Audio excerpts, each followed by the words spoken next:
Christ! Help me, please. We don't have much time. Name is Sasson. Maserati. I'll be right up. Dude, the guy's outside. Where the hell are you? I'm sorry.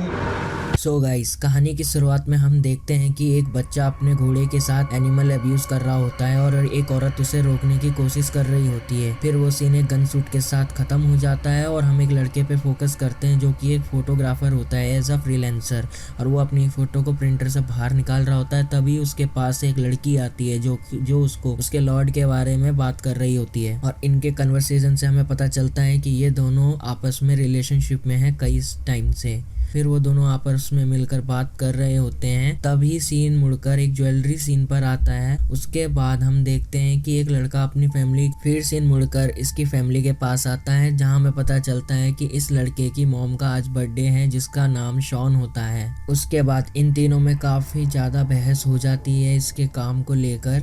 फिर वो यहाँ से गुस्से में चला जाता है। फिर सीन इसके दोस्त डेरिक पे आता है, जहाँ पर ये दोनों आपस में बातचीत करते हैं और इनकी बातचीत से हमें पता चलता है कि ये दोनों एक चोर हैं, यानी कि ये दोनों मिलकर चोरी करते हैं और अपना काम चलाते हैं। फिर सीन बदलकर रात में आता है, जहां हम इस नीनो नाम के बंदे से मिलते हैं। फिर सीन बदलकर एक फैमिली पर आता है जो कि इनके रेस्टोरेंट में डिनर के लिए आए हुए थे। फिर डेरिक उनके कार को लेकर वहां से उनके घर के लिए भाग जाता है ताकि वहां पर यही चोरी कर सके, और शॉन इसको काफी रोकता है।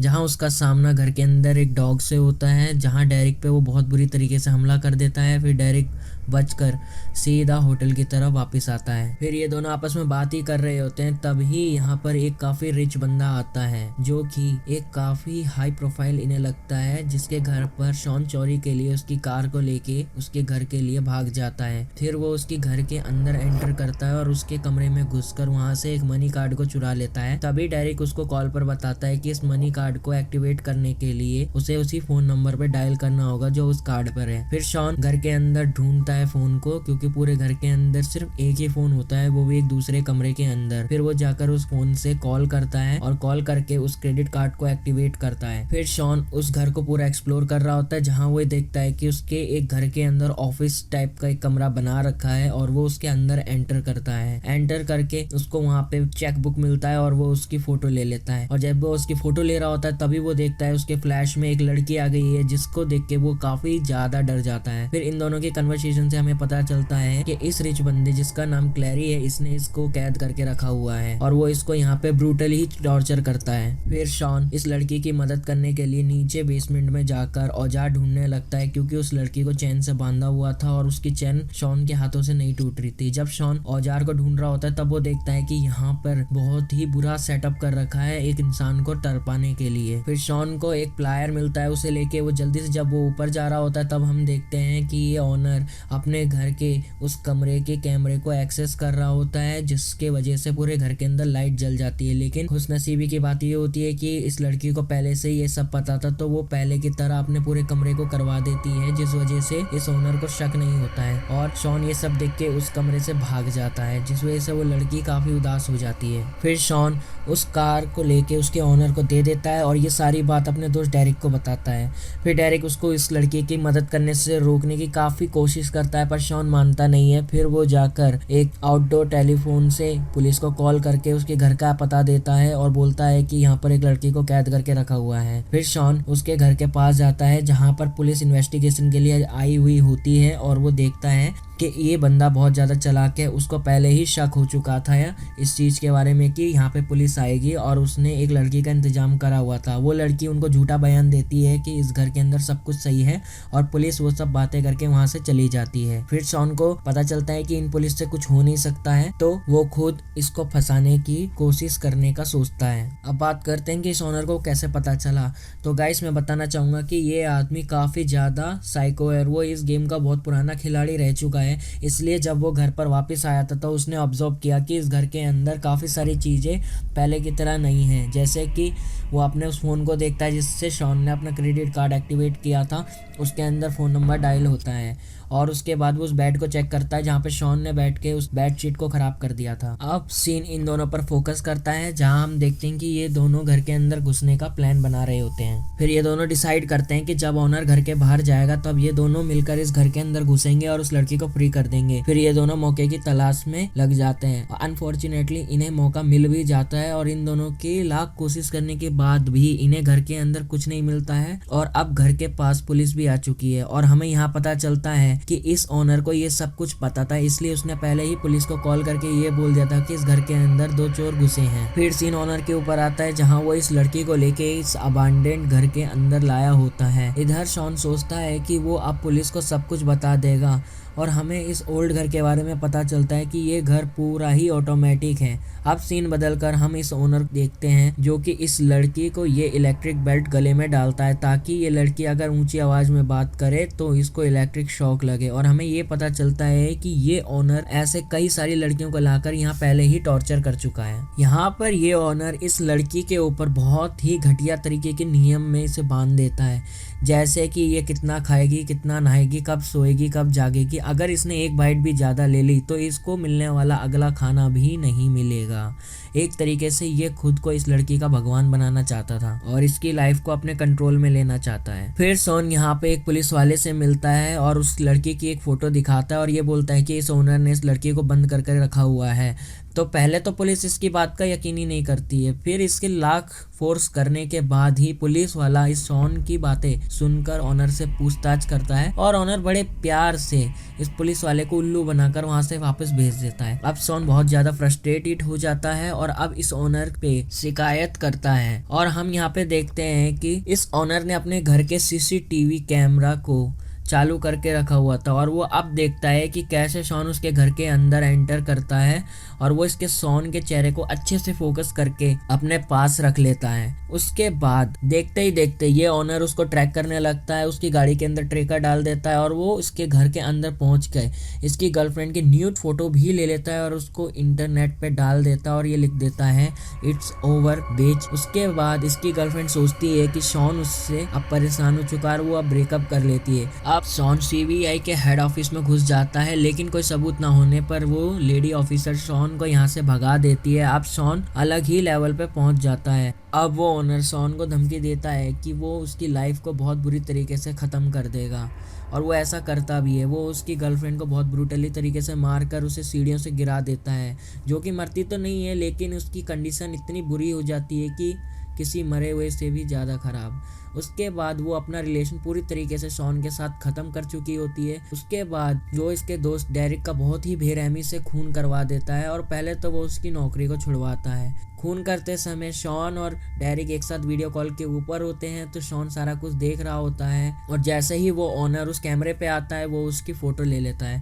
तभी शॉन सीबीआई वाले ऑफिसर को वो फ़ोटो दिखा देता है लेकिन लेडी ऑफिस काफ़ी कुछ उसके बारे में रिसर्च कर चुकी होती है, जिसमें वो देखती है कि शॉन ने जो पहले फोटो उसे दिखाया था वो एक लड़की की मिसिंग लड़की की फोटो है जिसमें वो लड़की काफ़ी समय से गायब है। लेकिन इस ऑनर के बारे में एक अजीब बात हमें पता चलती है कि उसके पास कोई डॉक्यूमेंट है ही नहीं। अब शॉन भी पूरी तरीके से ठान चुका था कि वो अब इस ओनर को नहीं छोड़ेगा, लेकिन शॉन ये सब कैसे करेगा। तभी शॉन को याद आता है कि उस ओनर के पास एक चेक बुक थी जिसकी शॉन ने शुरुआत में फोटो ली थी।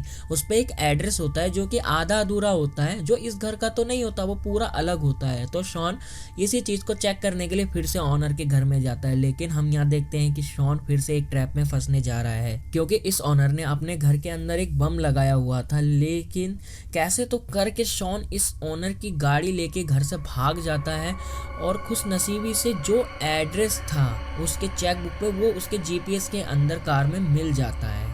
लेकिन हमें और बातें यहाँ पे पता चलती हैं, जैसे कि उसने उसके डैड मॉम की झूठी ब्लेम लगवा के नौकरी छुड़वा दी है और शॉन की लाइफ अब ऑलमोस्ट तबाह हो चुकी है क्योंकि उसकी गर्लफ्रेंड अधमरी है, उसका दोस्त मारा जा चुका है, उसके माँ बाप की नौकरी छूट चुकी है, जिसके वजह से शॉन का दिमाग बहुत ज़्यादा खराब हो जाता है और वो बहुत ही ज़्यादा गुस्से में उसके एड्रेस की तरफ निकल जाता है। और हमें यहाँ पे पता चलता है कि ये ऑनर बहुत ही ज़्यादा एक साइकोपैथ है जो एक अमीर बाप की बिगड़ी बिगड़ी हुई औलाद है जो अपने पैसों के दम पर सबसे बड़ा हरामी किस्म का आदमी होता है। और यहाँ पर एक बहुत ही बड़ा प्लॉट रिवील होता है कि जिस नाम से ये यहाँ पे घूम रहा होता है वो नाम यहाँ पे फेक है। ये नामों को अवॉइड करता है। इससे हमें पता चलता है कि ये ओनर काफी ज्यादा ऐसे अपने शिकार बना चुका है पहले भी। अब वो ओनर यहाँ से भागने की तैयारी कर रहा होता है, लेकिन जाने से पहले उसे इस लड़की से पीछा भी तो छुड़वाना होता है।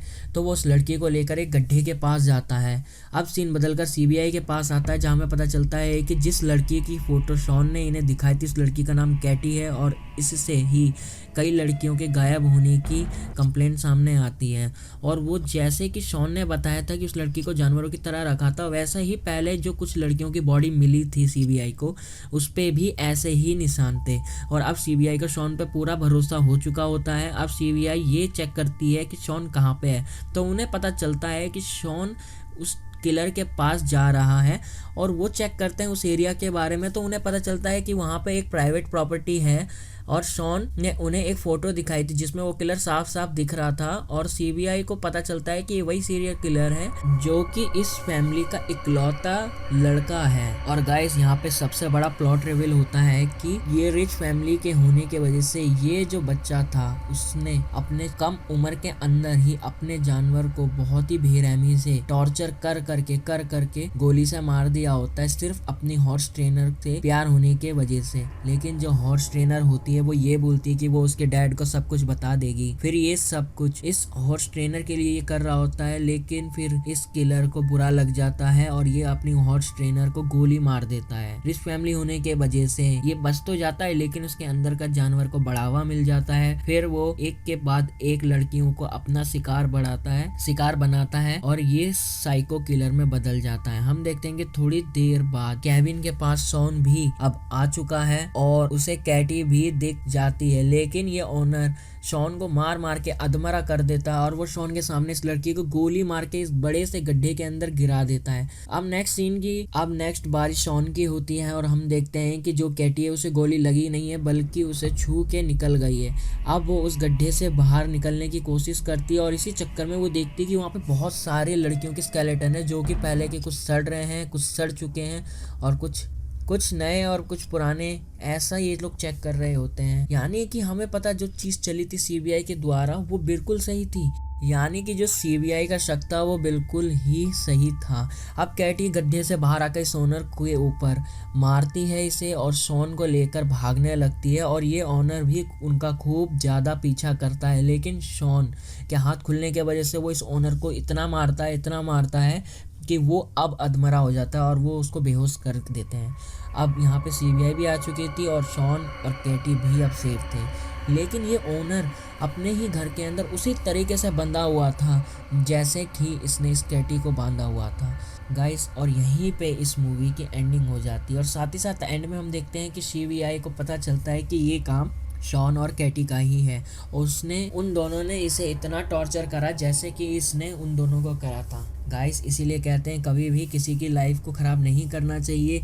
ये तो फिर भी भगवान बनने की अपनी कोशिश कर रहा था, दूसरों की लाइफ को कंट्रोल करने की कोशिश कर रहा था। अब फाइनली इसका गेम ओवर हो चुका है और अब ये बिताएगा अपनी बाकी की ज़िंदगी जेल के अंदर। और ये थी इस मूवी की happy ending, right. So guys मुझे कमेंट में ज़रूर बताएं कि आपको ये मूवी कैसी लगी हो। और अब तो मेरे चैनल की रीच भी काफ़ी कम हो चुकी है क्योंकि मैं काफ़ी समय बाद ये वीडियो डाल रहा हूँ। तो मेरे चैनल को सब्सक्राइब करें, लाइक करें। अगर आपको जो भी कमी लगती है प्लीज़ कमेंट में बताएं। और अब अब्यूसिव चीज़ें छोड़कर हम एक अच्छी मूवीज़ को एक्सप्लेन करेंगे, जिसके लिए मैं आप लोगों का सपोर्ट चाहता हूँ। कृपया मुझे सपोर्ट करें और जल्द से जल्द मेरे 100 सब्सक्राइबर कराएं। Thank you.